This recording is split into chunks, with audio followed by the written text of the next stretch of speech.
Hey folks, welcome to another edition of the Detour Live. I'm your host Dan Jones, and I'm joined as always by four-time national road champion Johnny Trevorrow. Johnny, this is when it really starts getting jam-packed with racing. We've got the Vuelta starting today, the Giro's into its last week. It's all happening. It doesn't actually make sense that you're talking about that we're actually saying we're on the Giro and the Vuelta starts today. It seems surreal, but you're dead right, mate. And we've been talking about how brutal the Tour de France was. And now we're going to this Vuelta, and this last week, brutal is the word that pops up. And I've just been looking at the Vuelta in more detail today, and that brutal word keeps popping up again. I mean, the first 3 days are all mountains, and it's going to be a bloody tough bike race. Now, we don't have Scotty McGrory on tonight, but we've got another Scotty joining the show any minute now, Scotty Sunderland, who's the race director of the Tour of Flanders. And we've got another special guest who we spoke to earlier, this man, Mitch Docker. Probably not his finest photo. That's just after Haru Bay. Yeah, he cooked it up there. But it didn't look like that when we spoke to him today. Well, Scotty Sunderland is an amazing story. I mean, he was an elite pro bike rider himself, riding Tour de France and all the big races. And he's been the race director of the Cadel Evans Great Ocean Road Race since its inception, very involved in working with Cadel and designing the whole course. So he's very much involved there. And for the last couple of years, he's been the race director of the Tour of Flanders. Now, the Ronde van Vlaanderen, he lives in Belgium, so he knows how big it is. And they've picked him because of his expertise in being a race director, but also he's fluent in so many languages. He understands the bike race and bike racing, so he's doing a great job. And of course, this year, I can't wait to talk to him about it. He's had the added challenge of the whole pandemic. So he'll be coming on any minute, and I look forward to the conversation. And the other challenge was the motorbike with Philippe. That was a bit of a prickly one for him, but it'd be good to get his thoughts on that. Now, breaking news, like literally 2 minutes before we went live, was Gaviria tested positive again for COVID. So obviously it shows that, you can test positive more than once, because he was positive obviously in March. And someone from AG2R, AG2R, is it a rider or an official with AG2? Unnamed. So, okay. Unnamed staff member. So it's not a rider. Yeah. So, I mean, does it change anything? I don't think so. No, I don't think so. No, we'll continue. One more out. If it had been I think it'll go all the way now. I really do. I think Giro will finish in Milan on Sunday. But also on Gaviria, we mentioned him a few times and said that, it could have been the effects from testing positive in March, and we didn't know, obviously, the extent on a rider's lung capacity and these sort of things. But I think the fact, he's still obviously got to get retested, and we saw what happened with Bling. But the fact that if you can have two legitimate positives, that's a bit of a worry, particularly for guys like Donald Trump. Well, look, it's interesting because no one's been able to really confirm whether you can get it twice. So it'll be very interesting to see what happens with Gaviria, whether actually it's a false positive or whether he actually does have it again. But they've been talking about it just hasn't been quite in the same form since he got the positive much earlier in the year, and he was stuck in the Middle East for quite a while. Did that affect his form or not? Now we find out he's tested positive again. So poor bugger's really doing it tough. Now, do we want to have a quick look at the stage profile for the Giro? We'll kick things off with that. That's not an easy stage. You've got that Cat 2 straight off the bat. The points jersey battle, iffy. It's going to probably light up today. Well, look, it's funny, it was great talking to Miles Scottson yesterday, who's doing such a great job for Demar, who's wearing the points jersey. And I actually said to him, gee, it's frustrating when you win 4 stages and you're still only just in front of Peter Sagan. But that stage that we're just looking at. It's got Peter Sagan's name written all over it. There's no way Demar gets over that first climb, and then Sagan Bora are going to put the hammer down. He won't come back. So this is a day that Sagan, he'll love this. Just his terrain, and I could see he's my pick for the stage. I see he's a second favourite to Alissi, but I think no, in my eyes, he's favourite. But those two, first or second. But what it will do for the points race, it'll turn it right around. There's 2 intermediate sprints you'll see on that course well after that first climb. So Demar won't get any points in those. And if Sagan wins both of those, that closes the gap down to nothing. And if he places on the stage, he will then jump from 30 points behind to 30 points in front. So this race for the points jersey is wide open. And they're also saying they're having to start stages earlier and earlier because it's getting so dark. So I think they're actually underway now as we speak, aren't they? I think they've been underway for half an hour, mate. Yes, so we might have to revisit this time that we record. The other big news, if he was the bike companies have changed over. Scotty sent through a picture and he said this could be the TT bike for the Green Edge team next year. Have a look at that. Mean machine. There's got to be room for a motor in there somewhere, doesn't it? It looks like there's one in there somewhere. Yeah, well, I've known for a little while about the Bianchi thing, but I've been sworn to secrecy. But they all got announced today, so I see. So they've gone to Bianchi, and Jumbo have gone to Cervelo, I think. Yeah. And Sunweb have gone to Scott. I think that's how it goes. Something like that. Yeah. Does it make much of a difference? Let's be honest with these bike brands. Is there big gaps? Look, most of the top riders really, they're not. They don't see much difference. They just jump on them. They're all so close, so much away. But every now and again, there's some riders who are really fanatical about their bikes and about the little idiosyncrasies of different models.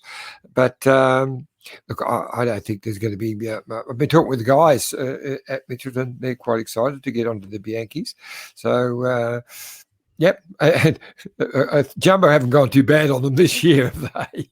No, exactly. So, we might as well go straight into our interview we did with Mitch Docker. We'll hopefully get Scotty Sunderland on soon.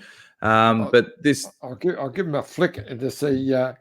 He said he's coming on, so we might get him any minute. So it's up to you. But he said, okay, coming on soon. So, yeah, I know he's very busy at the moment because, as we mentioned, he's also race director for the Cadell Evans Great Ocean Road Race. And this is the time to get it all finalised. And he will be under a lot extreme pressure with that. Okay. Well, I've got an idea. Why don't you do your plug now for Mitchelton? We'll go to the bike exchange. So that'll fill about a minute and a half. And that gives us enough wiggle room if he does come on. We can go straight to him. All right, let's go. Oh, I didn't do those new pictures. Sorry, mate. Oh, gee, you're a slacko. Hey, yeah. What do you reckon, fans? He has a go at me all of the time. Yeah. And he lets me down. But anyway, so we've got the beautiful Mitchelton Hotel, which I always rave about, but I do love the place. We've got my son's 40th birthday up there in 2 weeks. Dino, on the 1st November, he turns 40. So we're a big party in at the Mitchelton restaurant. So we're booked out a couple of big tables there. So it's going to be huge. But as I mentioned, the hotel is just something else. It's a really brand new hotel with magnificent rooms and suites looking out over that beautiful pool there and the Goulburn River, all a part of that beautiful Goulburn Valley. Up in the tower, you can look out over the whole valley. It's amazing what you can see out from up there. Or you can go down into the amazing Aboriginal art gallery down in the catacombs down below. Of course, then there's the Muse restaurant, sensational restaurant. Oh, g'day, Dan, you're back. Explore the seasonal menu with wines perfectly paired. It's become the go-to place for weddings. Absolutely glorious spot for weddings, inside or outside. But I went to one not that long ago, and Bretton Jones, actually, he got married right on the banks of the river there, outside. Scotty's arrived, mate. It was good, a perfect tactic. Let's bring him straight in. Welcome to the detour, mate. How are you travelling? G'day, Scotty. It's Mike. Yeah, you're back. Oh, geez, the heart skipped a beat. Around the Wi-Fi issues. Let me do the introduction since Okay. we dragged him on. Scotty Sunderland, race director, as we know, of the Great Ocean, of the Cadell Evans Great Ocean Road Race. Not just race director, but helped come up with the whole concept in the first place, worked with Cadell to design the course and all of that. But for the last couple of years, he's also been the race director of the Tour of Flanders, the Ronde van Vlaanderen. And for a guy who's almost a Belgian himself, he's lived there for so long. He lives in that area of Belgium. It is an enormous and prestigious position. And picked, I just was saying before, mate, picked because of your knowledge. You're a pro yourself. You raced in the top level, but you've got fluent in so many languages, and you're the man for the job. So this year, very different, tough gig with the whole pandemic and the COVID. So tell us a bit about it, mate. Yeah, you're right, John. It's been a big year. Off the back of the Cadell Evans Great Ocean Road Race, straight back here, and we successfully run the Omloop Nieuwsblad, which was run by Jasper Stevens. And then pretty much 2 weeks after that, everything got shut down, all racing practically. So Wevelgem didn't get off the ground, or Dwars door Vlaanderen, or Tour of Flanders, etc. So yeah, we had 6 races that had to be run, and they all got cancelled.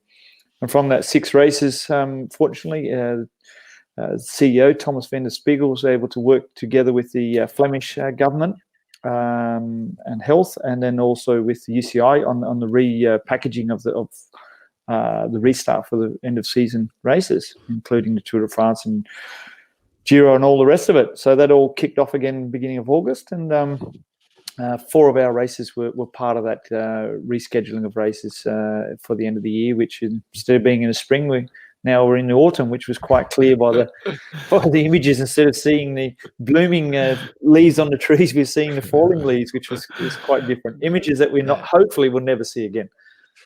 Scotty, did you get nervous when there was the cancellation of Paris-Roubaix, and you know how big this outbreak was getting out of control with the second wave?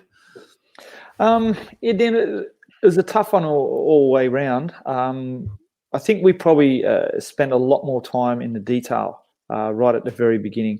We realised that what we had to do, and this was our priority number 1, was for these races, possibly for ASO, which Tour de France organisers. Their priority was the Tour de France, and for us, we did get a bit nervous, mate, but we knew we were doing everything right, and we had all the government health bodies on board, from the Flemish government right through the federal government. So we had a plan.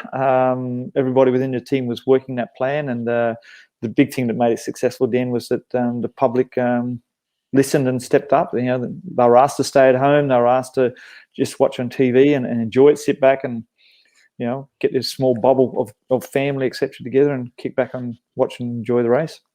Did that spew into the TV ratings? Did you see a massive spike? Yeah, we're actually getting confirmation of those today, so very interested to see how they look. I think on a national level here in Belgium, it was very well received.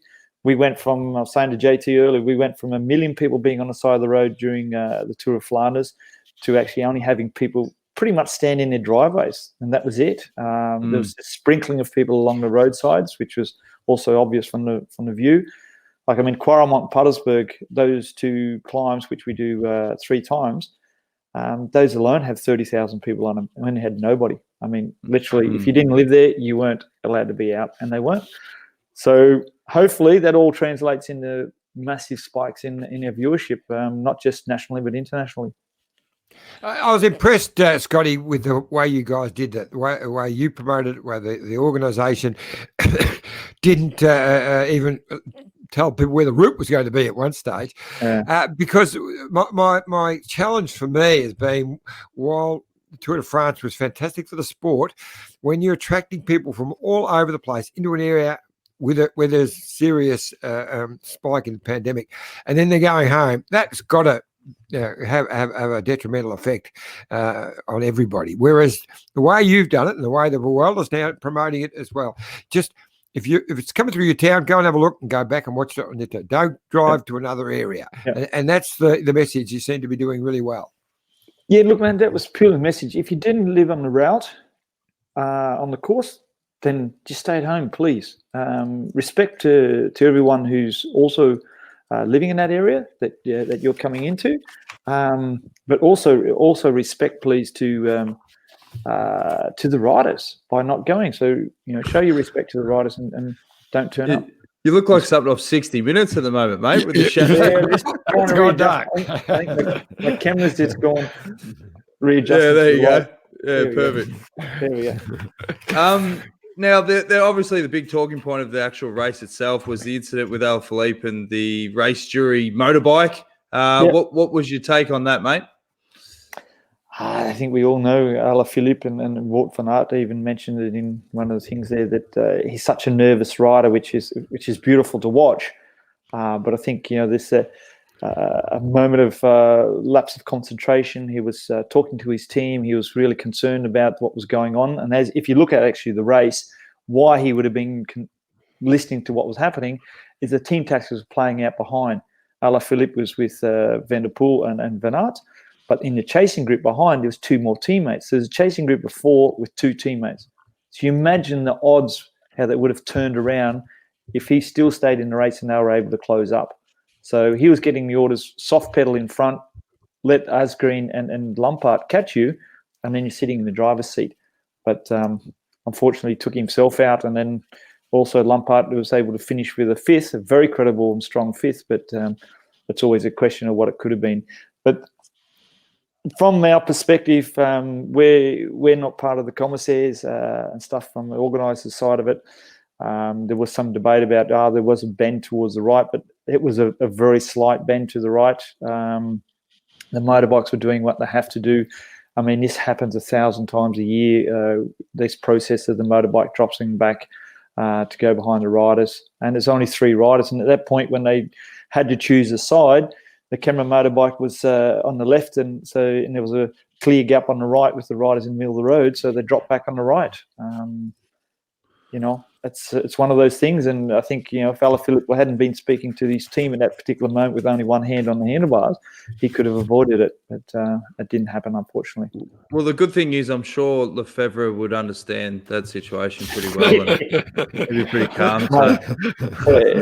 Whether you're the rider or the team owner, I think you're going to be pretty peed off. And but I was too. You didn't have to have a camera on me in the team car when it happened, because I was like, when you see that sort of action happening and riders being so aggressive in your race, and at the end of the day, being an ex-rider and ex-team director, I'm still a fan of cycling, and I could just say, wow, world champions there, and the 3 top favourites are going to go head-to-head here in the final. And then all of a sudden it just all comes undone. But, shit happens. Scotty, who were talking about this crazy season and how at one stage it was all off, and then suddenly they reinstate all the races, and you had Tour de France, Giro, Vuelta. The racing has been staggering. It's been just brilliant every day. Tour de France, Giro. Now we're in the Giro. We're talking about the Vuelta. We've just been watching the Tour of Flanders. I can't believe it. Look, I think conservatively everyone's done very well, and it's been great for cycling. I mean, we don't have a stadium where we can do safe distancing and really imply COVID-safe environment. We have to work in the public domain. That brings a massive amount of extra cost onto us, and we miss a lot of revenue. Like through VIP packaging and et cetera, et cetera, et cetera. So it's been a very difficult year, but in the same token, we know that we have to run these events. We need this for the teams, not just as organisers, but for the teams and cycling and our sponsors and partners. So it's vital that they go ahead. Messaging's being very clear to people, don't show up. So in some cases it works, in some cases, in some countries it's not working that well. But yeah, it's vital for next year, to be honest, that we can still have teams around and keeping on our partners and sponsors for the following years. But mate, it hasn't been easy. Definitely not. It's just amazing sometimes what you can do when you get curveballs like COVID. Now, I was thinking of you in the Giro where I think it was stage 2, where we were in Sicily, and we went over virtually the same part of the course where you rode that great world title. What year was that Worlds, mate? 92, 93? Something around there, yeah. Argento, Yeah, and I thought of you because I remember you did a fantastic ride in that Worlds. You were in the right move. You were unlucky that you guys got caught and then it went again. But you looked like being the top 5 for a minute there. But you did a really good ride. What are your memories of that? Yeah, a lot of memories, a lot of good days, some lesser days. But look, I always love racing in Italy. So being fresh from the Giro, you see where the race is going and. Had some always good success in Sicily, one of my favourite parts of the world. So, yeah, it's funny.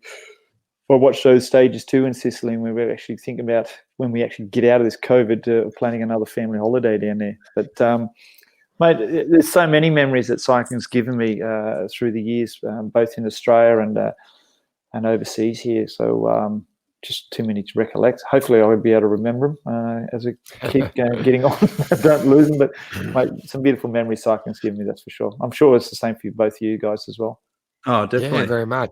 I was just going to ask Scotty with back to the Flanders. Obviously, 2020's decimated, businesses, and there's teams that are having to fold given the sponsorship situation. I mean, if Flanders. If it stays like it did this year, we don't get a vaccine and there's more holdups or whatever, how can these massive events, can they still survive? Or if you take massive hits like with the VIPs and all this other stuff, does it really put a few more concerns with running the event the way that you're accustomed to? Oh, definitely, Dan. I think we've within Flanders Classics and our management team are in around that area, particularly Thomas van der Spiegel and Wim Tak. They're the ones who are taking care of all the core business at the top end and with our partners. They've had to relook at the model. To be honest, the model is television production, TV production. And it's the same as what we're going to be looking at with the Cadel Evans Grocean Road Race, is just purely making a TV product. Yeah. That way we can advise people to go stay at home to watch it. If for some magical thing happens and then people can come out, then well and good. But in the meantime, we've got the best television product we can have, and technology is sort of leaning towards that way. I mean, look at us. We're doing these sorts of things now that which is sort of been expedited because of COVID-19. But we're confident things can go ahead, mate. We're looking after our partners are on board. They're understanding what we're doing, and that's the other thing is showing that transparency with our partners. On what we're looking at doing and look at other creative ways to promote the event and get people involved. We've even seen that virtual Tour of Flanders at the beginning of the year, which was quite successful. It was clunky, but it was also very personal. You're seeing kids running around and while the riders are riding, literally their lungs out, and the wife is there with a towel and toweling them down and all that sort of stuff. So it's quite funny to see. So while that had a sort of a clunky sort of a feel to it, it was also something quite charismatic about it as well. Yeah. Now, the big question we've obviously been asking regarding the summer of cycling in Australia, Stuart McIntosh asks a question. He says, how will World Tour squads get out to Australia in the new year, given media reports there are 29,000 Aussies in the queue to catch limited flights home? Are there charter flights to be used? Yes, it will be charter flights. And that's one of the things we're looking at. It's the only way that we can manage it. It's a massive cost for us. And that's, like I said, to be able to do something like this, it'd be 2 weeks quarantine for the team. So we need the teams to buy in for it, first of all. And then, the cost, the extra costs that are involved in it. And we're also looking at, having limited public, but in the same way, we got partners and partners are aware of what's going on with it all. Our biggest partners being state government. But yeah, if we keep not doing anything, then we're not moving forward, and you know how that works. When we're not keep moving forward, we're losing. So look, it's a difficult one. It's a difficult one, Dan. But everyone's trying to do their best around managing it. Yep. Now, this is obviously a crucial time for you. You've just finished the Ronde van Vlaanderen, and now it's a crucial time to actually securing the teams. And, of course, you're working with South Australian government with the Tour Down Under. But, I know that it's right at the critical moment at the moment. What's the feedback you've been getting from the teams? Well, at the moment, John, it's not looking great. Teams don't want to have to do a 2-week quarantine, of course, and there's also the whole thing about trying to get out to Australia. We need to get Australian Border Control on board with it, and there's so many more things that need to be done. But the general feeling from the teams is, well, we don't know what's going to happen. When I say we, they don't know what's going to happen in January for team training camps. If there's going to be some sort of restrictions in January for training camps in Spain or in France or in Italy, then they may not be able to get riders down from the northern countries down there when it's cold and sleet and snowy to train. And they're typically the guys who have to perform well in the classics, which we're pretty sure that the classics will go ahead, particularly after what we've been able to achieve the last few weeks. So they need to be in top form. One way of guaranteeing that is going to Australia with or without the quarantine. That 4 weeks in Australia in the sun, it would be of a great benefit. Where the other teams, they're just sort of sitting around waiting to see what turns up in January. Is there a minimum requirement of numbers of teams to make it feasible? Look, we're probably looking at minimum of 10 World Tour teams with 5 Pro Series teams. Which will give us a total of 15, and then we have an Australian national team.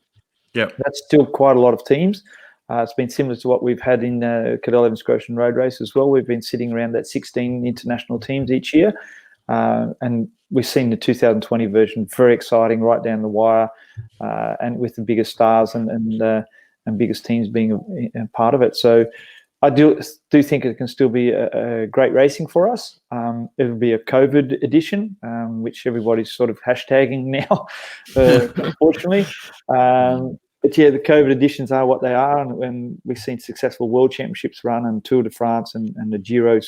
Hopefully, we'll make it to the end as well, and then with our classics. So while some races have dropped out, guys, many more have been able to keep running and have been run.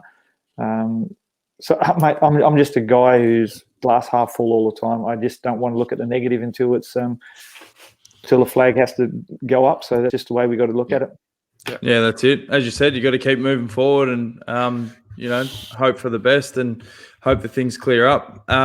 You're obviously a busy man, mate, and we really appreciate you coming on the detour. Fantastic insights. You're doing a great job. And who would have thought a bloody Aussie running the Tour of Flanders? I mean. Oh, mate, I'm one of the many cogs in that wheel to make this happen. I mean, if you've seen the manpower that goes into doing this type of events, it's unbelievable. But thanks very much. And I got to sometimes pinch myself when I'm standing in these races and having to call the hard shots now and again, like that bloody train line there we had in Tour of Flanders. Oh, yeah. Come down to the wire, I tell you, boys, it was heart was racing. Yeah. By getting hit by motorbikes and a peloton or a train. It was like, whoa, okay. Good stuff. It all went well, and that only happens when you've got a great team behind you working with you in these organisations. So, yeah. Yep. Oh, you're doing great stuff, mate. We really appreciate you coming on the show, and we'll check in again soon. And fingers crossed, everything goes well for the summer cycling next year. Yeah, hopefully, guys, we can have a chat about that. We can talk a little bit about what we could look forward to there coming into the summer. It'd be great to be back. Yep, good stuff, mate. Scotty. Thanks very much, guys. Have a good one. Mate. Yeah, no worries. Bye-bye. Scotty Sunderland, race director of Tour of Flanders and the Cadel Evans Great Ocean Road Race. Let's have a quick word from our great mates at Bike Exchange. Look at this bike. You think it's just a bike, right? But it's not. It's a bike 374 people are looking at. This guy, this girl, them, all looking at it. People from here, there, and wherever this is. People that are looking for a bike. Or just a piece of it. Amateurs, semi-amateurs, and pro-amateurs. This guy wants this bike, but with this crank and these bars.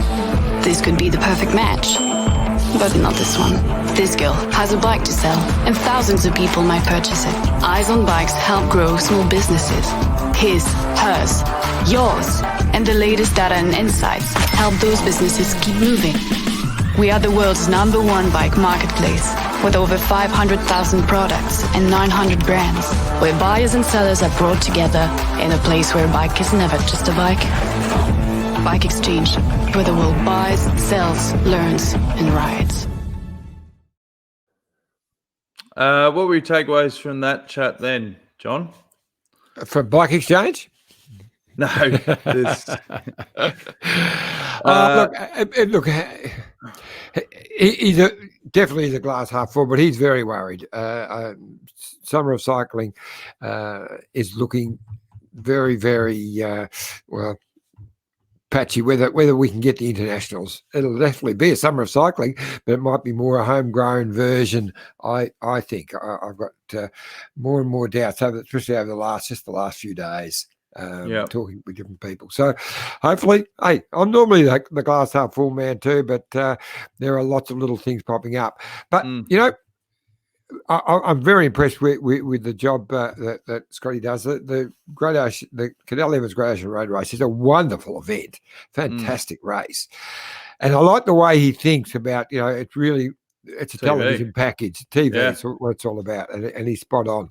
That coverage of the Tour of Flanders is as good as it gets. It's just absolutely superb. Yeah. I love how they've rigged the cameras up on the wire, and you've got those smooth shots across the top of the climbs. Production value is great. We've got a few more comments coming in. Kingo says, hats off to anyone running races in the current climate. When I was over in Melbourne playing cricket, I worked on the Great Victorian Bike Ride, which was an eye-opener for what work goes in. That is a massive event. You've done the Great Big Bike Ride, haven't you, Iffy? Yeah, done it a few times. Yep. Yeah, I took my grandson on it last year. Although a little bugger knocked me off when we were going out training for it, and I did with shoulder, so I had to ride with one arm, but we got through it. And Gary Tilley says, Scott a question, a bit late there. Is there any chance of the races getting a slice of the broadcast revenue? Now, the races themselves would get a slice of the revenue. It's more the distribution then back to the teams. And in the current climate, I don't think you're going to be able to pry any money because they're pretty scarce. Like they would have lost so much money off the VIP programs alone, because Flanders, you often see those big white tents on the climbs, and it's a really big part of the race. And to not have that this year would have been pretty devastating for them. Yeah, I'd be struggling. They'd definitely be running at a loss. There's no doubt about that. But interestingly, what Gary was about, would have been nice to ask that question to Scotty, because it's companies like what Scotty's got there, in their company, they're running the Tour of Flanders, and what's going to be happening in Australia with big events like the Great Cadel Evans Great Ocean Road. They're switched on cycling companies. They will be prepared to share some of that wealth with the teams. It's ASO that haven't got the idea of the big picture properly, I don't think. But hopefully, I think it's been a bit greedy. But once the companies like ASO and RSN, RCS in Italy, once they realise if they all work together, that pie can get so much bigger, so much more power. Television rights can go up, and they can share a bit of that with the teams. That's going to be the way forward in the future.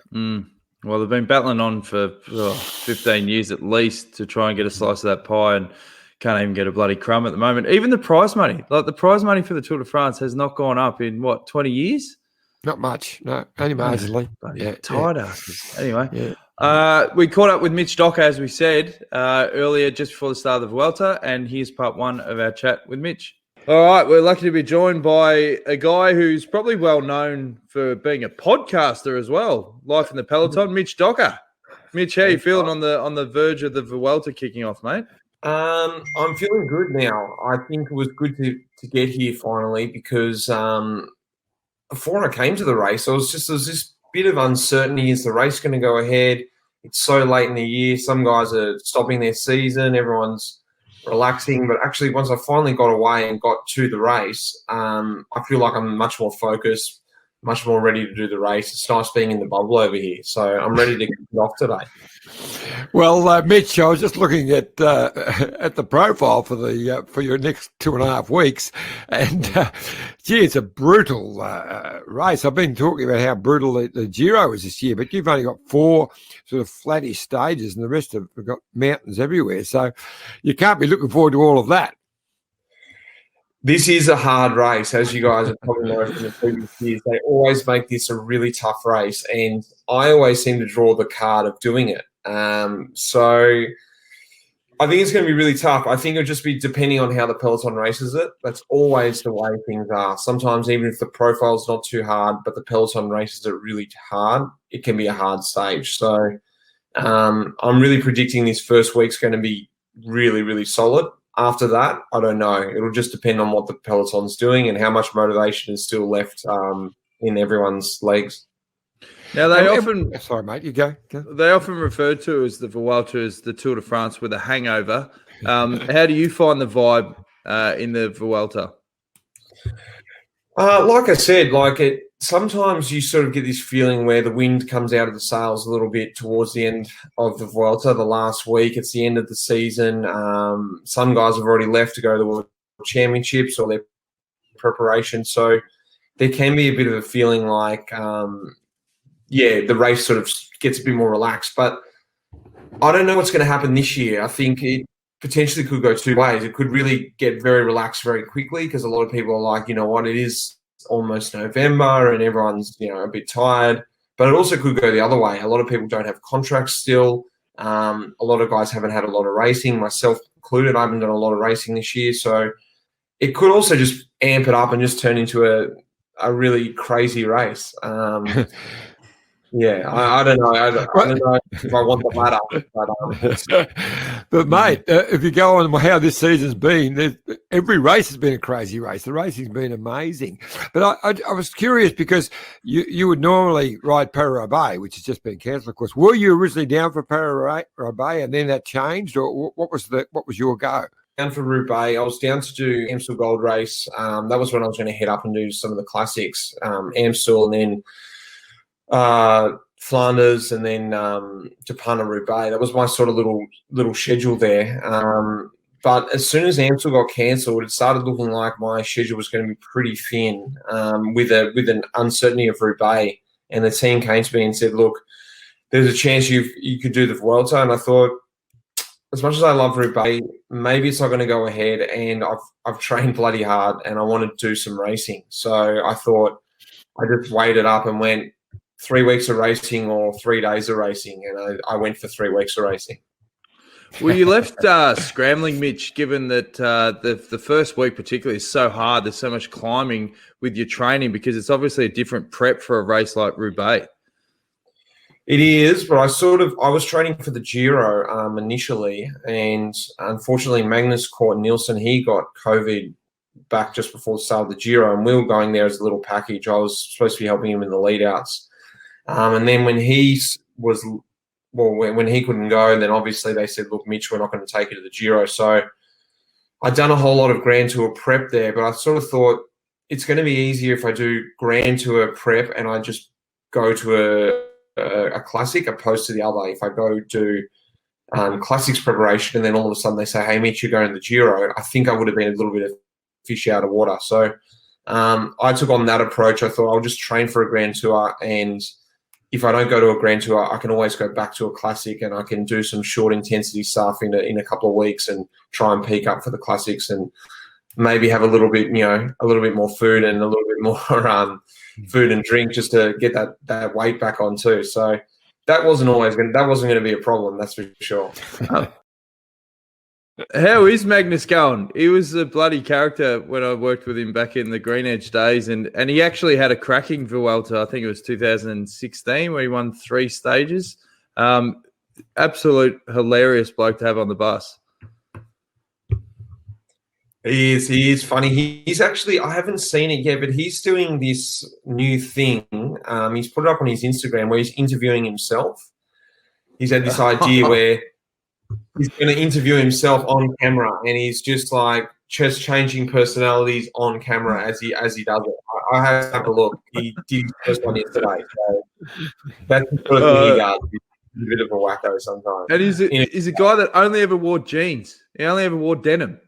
Like, he never wore anything else. It's all about that Scandinavian sort of culture. You know, you got to look good. You didn't want to be seen in tracksuit pants in public. So I sort of respected that. Yeah, for sure. And how's the mood in the team, mate? Obviously, when I saw that kit at the Giro, I thought, Mitch would be spewing that. There's a real sort of life in the peloton vibe to it. Are you going to get your hands on some of that kit? I was disappointed. I'm not going to lie, especially because I was on that long list and I was thinking I didn't know what the kit was going to be, but that's something that does really excite me. You know, a different kit and something like that. It was really cool stuff. But I've been trying to suss out some things. I thought, you know what, maybe they did make me some stuff because I was on the long list. But as you may or may not be aware, that stuff was really, really limited. They sold a tiny little bit and they made a big big production of it, but so no, there isn't any extra spare stuff around. So I think he told me that he kept one of the caps for me. So I'd be happy if I can get one of them. Yeah. And so what are the plans? Obviously, with your team, Magnus Corp for the sprints. Who have you got for you're going to be going for stage wins in the mountains or anything? Well, we've got Danny Martinez here, who he won the Dauphiné and the stage in the Tour de France. So he's still trying to hone in, trying to win a big tour. And that obviously takes the physical ability, which I think he's got, but also takes that mentality, which he's still working on.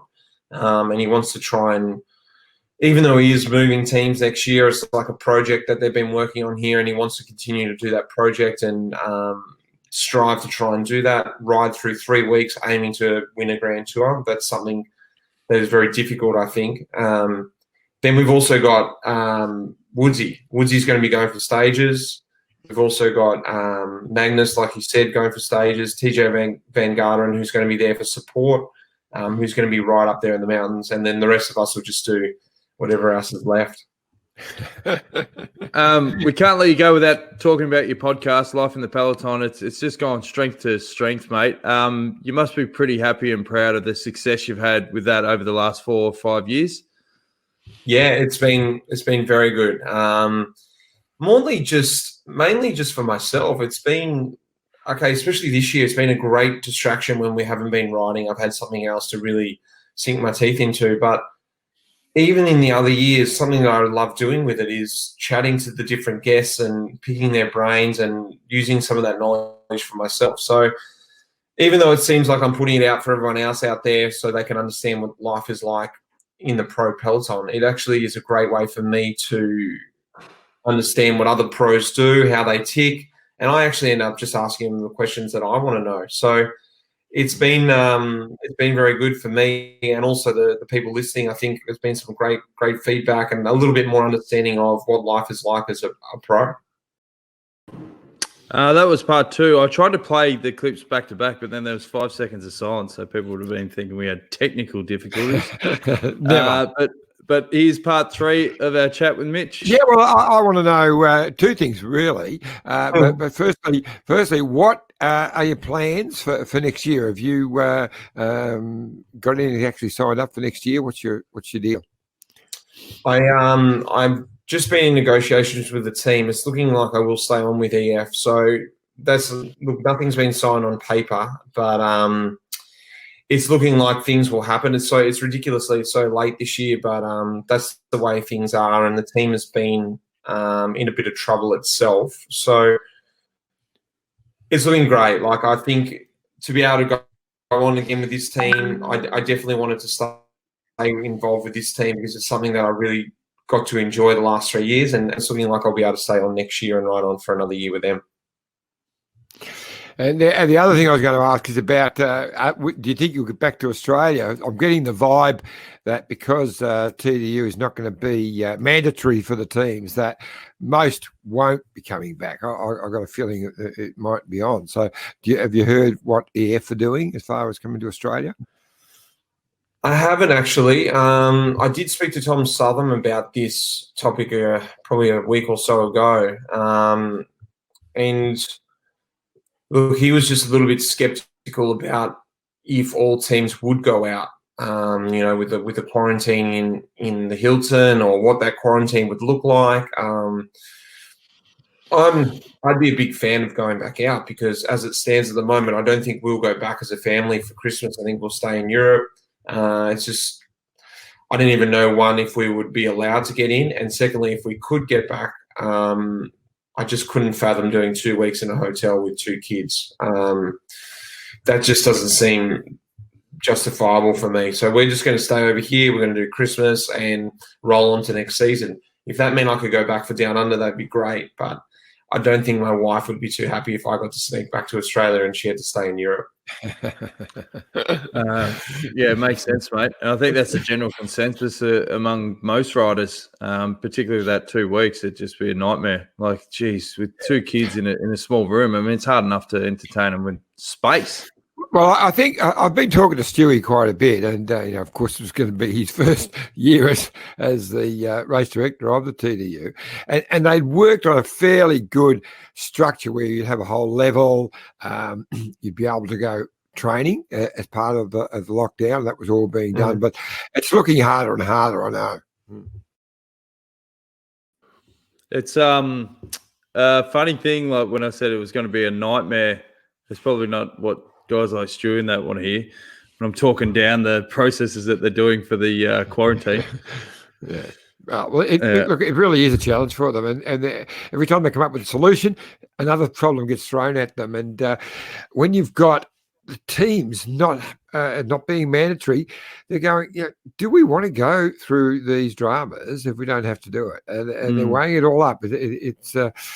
It'd be a real shame if it doesn't happen, but we don't want a damaged product either. I think hopefully it does happen, but if not, let's come back stronger than ever for 2022. Well, here's the last part of our chat with Mitch. He actually talks about the riders and the stresses, particularly at this pointy end of the year if you don't have a contract. And Mitch, is it a stressful time, obviously, for a lot of these riders that getting to this pointy end of the year that don't have contracts? That must also affect the racing, because you're getting desperate and your brain's racing in the bunch. Is it a different sort of vibe? It is, and that's something like, unfortunately, I haven't raced for a long time. The last race I did was Plouay, which was sort of, I don't even know how long ago that was now, at least over a month ago or 6 weeks ago. So, but the vibe I'm getting now, it's a strange vibe. You think about it yourself, like on the same day that Gen Wavelgem was on, our teammate won a stage of the Giro, and Mads Pedersen won Gen Wavelgem, also a big race. But it's like, what's really important there? Those 2 results on their own would normally stand alone. They'd be the biggest race on TV. Yet when they're back to back, the results sort of get lost.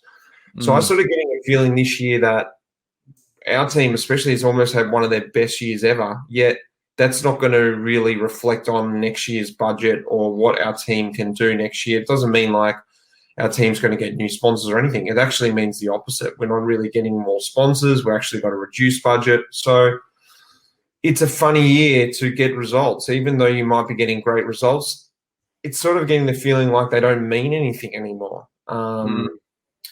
Personally, maybe not. That's not the case, but it's not really reflecting in terms of, like, look at Alex Dowsett. He won a stage at the Giro and potentially maybe won't get a contract. If that would ever happen in any other year, I don't know. So it doesn't necessarily mean you're all safe if you just go and race hard and get a result or even win a stage of the Vuelta at the end of the year. That's not going to turn into a contract, because unfortunately all the teams are actually all full now, and even the spots that are left, teams can afford to just go, just take minimum wage. So it's a really hard situation, and I think it comes back to now your reputation over the last few years. If teams want you from that reputation, and unfortunately the big results aren't really meaning as much anymore this year anyway. Yeah, it's interesting stuff, isn't it? Yeah. All right, mate. Well, you've got a big stage ahead of you. We really appreciate you joining us on the detour. Good luck for the next 3 weeks, and good luck with all your contract stuff, and hopefully everything all sorts itself out. And good luck with the podcast. If anyone hasn't tuned in, Life in the Peloton, as Molly Meldrum says, do yourself a favour. And don't forget, Mitch, there's always a place for you at the Bay Crits, mate. Beautiful. I was wondering about the crits. I was thinking, what are they going to get through? But I don't think you're going to be able to do them early in the year. No, bit right challenge. All right, bud. Great to speak to you, mate. Beautiful. Mitch Docker, absolute legend, speaks very well and got an awesome podcast, as we mentioned. It was interesting what he said about Alex Dowsett winning a stage of the Giro and might not get a contract next year. I mean, geez, you'd have to be pretty unlucky. Surely there'd be a team out there that'd be interested in him, wouldn't they? Yeah, but look, he is getting towards the end old. of his career. Well, he is. And I mean, his last win was time trial stage about 9 years ago or something. So I don't think it was a wonderful stage win, but I don't think it changes anything. I don't think someone would pick him up because of that. It doesn't change anything for him. So only his current team, they might look at him and say, well, gee, there is some reason why he could stay. So hopefully, he's a great bike rider and a really good bloke, evidently. So while we're talking for Vuelta, I just thought we have a quick wrap up of it. I mean, it's going to be a solid. It's just a fraction shorter, 3 days shorter this year, 18 days. But as we said, brutal. Favourite is Primoz Roglic. This is the overall market. Yeah, Tom Dumoulin, I really like. And even though he's not on there, old Esteban Chavez. I think he might just put in a good one as well. He's it's been a while, but he's been just gradually coming back into that wonderful form he had a few years back. It'd be nice to see. But I mean, it's a pretty classy field. You got Pinot who did a terrible Tour de France. He'd be back really trying. How will Chris Froome go? He's not on that that list at all. Carapaz, his teammate, is. But and Danny Martinez, who's riding with EF, who we were just talking about a minute ago, he will be in there in the mix as well. Enric Mas, the young Spaniard, movie star. And interestingly, there's a guy riding for Astana, Alexander Vlasov. He's only 24. He actually was in the Giro, but he got abandoned on stage 2. He got crook. I can't remember exactly what was wrong with him. Remember, he was sick on the side of the road. Yeah, he's the 5th favourite. Yeah, and now so you wouldn't think anyone from the Giro would be riding in the Vuelta because the Giro's still going. But he was out on stage 2 now, so now he's in. So it's an interesting one. And the old fella, Valverde, into his 41st year, and he's still bopping around the edges. So, look, it's a wonderful field, and it'll be a great bike race. We've got a couple of comments that I'll catch up with. Scott Davies, will we see Euro-based pros joining local teams for the summer of cycling? Can they do this from a contract point of view? I don't think Euro teams will come out and base themselves here unless they agree to the quarantine. No, I think what Scott was meaning was the riders come out and be able to join like an NRS team for a certain race. I don't think so. No, I don't think that would be allowed. No. Sam wants to know: will the TDU lose their world ranking if the pros don't come? No, not at all. Everyone understands that there's a pandemic on, and if 10 pro teams come out, they will run it as always. But I think they'll struggle to get them. But we'll know in a week, I guess. And Shuey says Froome not even on the first page with the bookies for the win. Will he ever get back to where he was previously? I don't know. Not this year. I've spoken to people inside the team, and they were big fans of Froome. It's just been such a massive job to come back to where he is. But they because of the fight inside that guy. He's just such a competitor.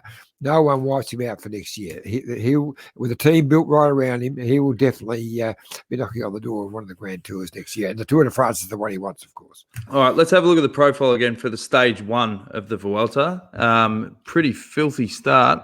What are we looking at? 173 Ks. We've got 4 sort of climbs there. 3 Cat 3s and a Cat 1. Now, they must do a circuit on that last bit. It looks pretty similar climbs, but because obviously it's at the end of the stage, the final climb's a Cat 1. And if you look at the markets for that stage, Roglic on top, Valverde, Pinot, Carapaz, Dumoulin, Dan Martin, Woods, Sepkus, all the hitters.